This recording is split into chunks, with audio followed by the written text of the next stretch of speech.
Au nom du Père et du Fils et du Saint-Esprit. Mon Seigneur et mon Dieu, je crois de tout mon cœur que tu es ici, que tu me vois, que tu m'entends. Je t'adore à genoux devant toi. Je te demande le pardon de mes péchés et ton aide pour faire de mon mieux ce moment de prière. Marie, ma mère immaculée, Saint Joseph et mon ange gardien, intercédez pour moi. Dieu, éternel et tout-puissant, tu as élevé jusqu'à la gloire du ciel, dans son âme et son corps, Marie, la Vierge Immaculée, la mère de ton Fils. Fais que toujours tendus vers les réalités d'en haut, nous obtenions de partager sa gloire. Cette oraison, tu l'as sans doute entendue à la messe aujourd'hui, ou tu vas l'entendre, c'est celle de la grande fête que nous célébrons en ce jour, l'Assomption de la Vierge Marie. Marie conçue sans péché, Marie immaculée, Marie qui est déjà sauvée de la mort, qui était la conséquence du péché, pas seulement dans son âme, mais aussi dans son corps, qui, à la suite du Christ, est déjà monté au ciel, l'Assomption. Marie, tu es montée au ciel, tu nous précèdes au ciel, mais en même temps, tu es notre mère, tu es très proche de chacun d'entre nous. En France, cette fête de l'Assomption est une fête de précepte, c'est un jour férié, et tu es appelé à participer à la messe, à prier particulièrement pour la France, si tu es en France, puisque c'est l'anniversaire de sa consécration à la Vierge Marie. Les évêques de France nous invitent à prier aujourd'hui pour les fruits de la visite apostolique du pape en septembre. C'est ce que je peux faire dès maintenant, Seigneur. Je te confie les fruits de cette belle visite du pape Léon qui viendra le 25, 26 et 27 septembre prochain en France. Les enfants de Fatima, qui ont vu la Vierge Marie en 1917, aimaient la lumière douce de la lune qui leur rappelait la lumière douce de la Vierge Marie qui reflète la lumière de Dieu comme la lune qui reflète la lumière du soleil. C'est ce que dit aussi la tradition, qui a vu en la lune la figure de la Vierge Marie, parfait reflet de la gloire de Dieu, comme la lune qui reflète le soleil, mais dont la lumière est plus douce, moins éblouissante, ainsi la lumière très douce de la Vierge Marie, qui reflète toujours la lumière de Dieu. Cette fête de l'Assomption t'invite donc à lever la tête, à fixer ton regard sur ta Mère du ciel, la Vierge Marie, mais aussi à contempler sa vie sur la terre. Marie, toi que tu as connu les mêmes joies, les mêmes peines que chacun d'entre nous, et tu les as vécues dans un grand amour, dans une grande confiance en toi, Seigneur. Durant la messe de ce jour, nous entendons l'évangile de la visitation.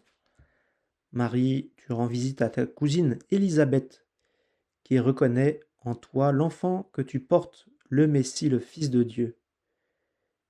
Et Élisabeth te dit ces paroles: heureuse celle qui a cru aux paroles qui lui furent dites de la part du Seigneur. Alors Marie, qu'est-ce que tu réponds? Oui, c'est vrai, je suis la meilleure.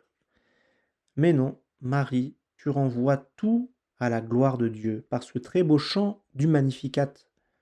Mon âme exalte le Seigneur, exulte mon esprit en Dieu, mon Sauveur. Il s'est penché sur son humble servante. Désormais tous les âges me diront bienheureuse. Le Puissant fit pour moi des merveilles, saint est son nom. Marie, tu renvoies la gloire au Créateur. Marie, tu es le parfait reflet de la gloire de Dieu, l'Immaculée Conception, préservée du péché originel. Tu n'as pas commis de péché personnel. Tu as toujours répondu aux appels de la grâce. Tu as toujours reflété la lumière du Créateur. Et c'est une première leçon pour toi et moi qui essayons de parler au Seigneur quand tu as la tentation de t'approprier tes talents, ta richesse, ton rang social, eh bien renvoie tout au Seigneur, à la suite de la Vierge Marie. Le puissant fit pour moi des merveilles, saint est son nom. Renvoie l'hommage à l'artiste. Saint Carlo Acutis aimait répéter ces paroles, pas moi, mais Dieu. Le sens de ta vie et le sens de ma vie est de refléter la beauté de Dieu, de refléter la lumière du Christ, de faire de notre vie un don, un service aux autres, comme la Vierge Marie l'a fait lors de cet épisode de la visitation à sa cousine Élisabeth. Et Vierge Marie, la première grâce que je te demande aujourd'hui, en ce jour de ta fête, que je puisse, comme toi, refléter la lumière de Jésus, de tout renvoyer au Créateur. Et si j'ai la tentation de m'approprier mes talents, de ramener la lumière à moi, fait que je redise ces paroles du Magnificat, le puissant fit pour moi des merveilles, saint est son nom, pas moi, mais Dieu. À Fatima, lors de la dernière apparition, le 13 octobre 1917, il n'y avait pas moins de 70 000 personnes dans l'attente du signe promis qui attesterait les apparitions. La foule immense se pressait sur le lieu des apparitions et après un long temps d'attente, le signe tant attendu est arrivé. Le soleil s'est mis à tournoyer dans le ciel, tandis que les trois enfants, Lucie, Jacinthe et François, voyaient une dernière fois la Vierge Marie sous trois formes qui reprenaient les trois mystères du rosaire de l'époque. Les mystères joyeux, à travers l'apparition de la Sainte Famille, Joseph, Marie et Jésus, qui bénissaient le monde. Les mystères douloureux, avec l'apparition ensuite de Notre-Dame des douleurs, Marie, le cœur transpercé au pied de la croix. Et enfin, Notre-Dame du Mont-Carmel, qui reprend les mystères glorieux. Notre-Dame du Mont-Carmel, qui rappelle cette très belle dévotion du scapulaire, ce privilège d'aller au ciel le samedi qui suivrait la mort pour les personnes qui porteraient le scapulaire et qui chaque jour prieraient la Vierge Marie. Le but des apparitions mariales rejoint le sens de l'Assomption de la Vierge Marie. Marie, à chaque fois qu'elle apparaît à des enfants ou à des personnes privilégiées, nous invite à ne pas perdre de vue le sens de notre vie sur Terre. D'ici 50 ans, qui d'entre nous sera encore vivant? Ce qui est sûr, c'est que d'ici 100 ans, il y a peu de chances que nous soyons encore ici sur Terre. Il est bon de se le rappeler de temps en temps. Un jour et bientôt, toi et moi avons l'espérance d'aller au ciel, de voir Dieu, de voir le Christ avec la Vierge Marie, avec tous les saints du ciel. Le ciel est proche, c'est le sens de notre vie, de nous préparer à cette rencontre avec toi, Jésus. Et pour aller au ciel, Jésus, tu nous envoies ta mère qui est un chemin sûr. Dans ce chemin vers le ciel, il y a de nombreux combats.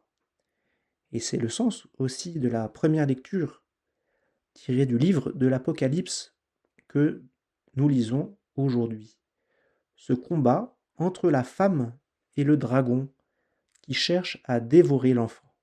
Dans ce grand combat de l'Apocalypse, tu peux reconnaître dans cette image l'histoire de l'Église. Ce combat entre le démon qui cherche à l'attaquer et lui retirer des enfants. On peut penser particulièrement aux martyrs, à la persécution, mais aussi au combat spirituel, au combat contre les tentations, le diable qui veut arracher les enfants de Dieu et les entraîner loin de Dieu par le péché. Mais ce qui frappe dans ce récit de l'Apocalypse, c'est l'assurance de la voix qui assure la victoire du Christ. Maintenant, voici le salut, la puissance et le règne de notre Dieu. Voici le pouvoir de son Christ. Malgré l'attaque du dragon, malgré que le diable se déchaîne, la victoire est présente. Le démon est déjà vaincu par le Christ. Et la Vierge Marie au ciel est cette femme victorieuse de ce combat qui veut t'entraîner dans sa victoire. C'est la raison pour laquelle nous l'invoquons particulièrement en ce jour. Et nous demandons son intercession. Nous te demandons ton intercession, Vierge Marie. Marie, aide-nous à être vainqueurs de tous nos combats. Tu es à nos côtés pour toujours combattre l'adversaire qui veut nous arracher loin de Dieu. Mais aussi tu es à nos côtés pour revenir au Seigneur, si par malheur nous nous sommes éloignés de lui.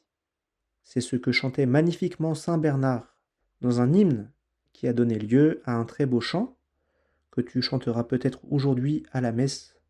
Regarde l'étoile. Ce bel hymne dont je reprends les paroles en ce jour de fête et avec lequel nous pouvons terminer ce moment de prière. En la suivant, on ne dévie pas. En la priant, on ne désespère pas. En pensant à elle, on ne se trompe pas. Si elle te tient par la main, tu ne tomberas pas. Si elle te protège, tu ne craindras pas. Si elle est avec toi, tu es sûr d'arriver au but. Marie est cette noble étoile dont les rayons illuminent le monde entier, dont la splendeur brille dans les cieux et pénètre les enfers. Elle illumine le monde et échauffe les âmes. Elle enflamme les vertus et consume les vices. Elle brille par ses mérites et éclaire par ses exemples. Ô toi, qui te vois ballotter au milieu des tempêtes, ne détourne pas les yeux de l'éclat de cet astre si tu ne veux pas sombrer. Si les vents de la tentation s'élèvent, si tu rencontres les récits des tribulations, regarde l'étoile, invoque Marie. Si tu es submergé par l'orgueil, l'ambition, le dénigrement et la jalousie, regarde l'étoile, crie Marie. Si la colère, l'avarice ou les fantasmes de la chair secouent le navire de ton esprit, regarde Marie. Si, accablé par l'énormité de tes crimes, confus de la laideur de ta conscience, effrayé par l'horreur du jugement, tu commences à t'enfoncer dans le gouffre de la tristesse, dans l'abîme du désespoir, pense à Marie.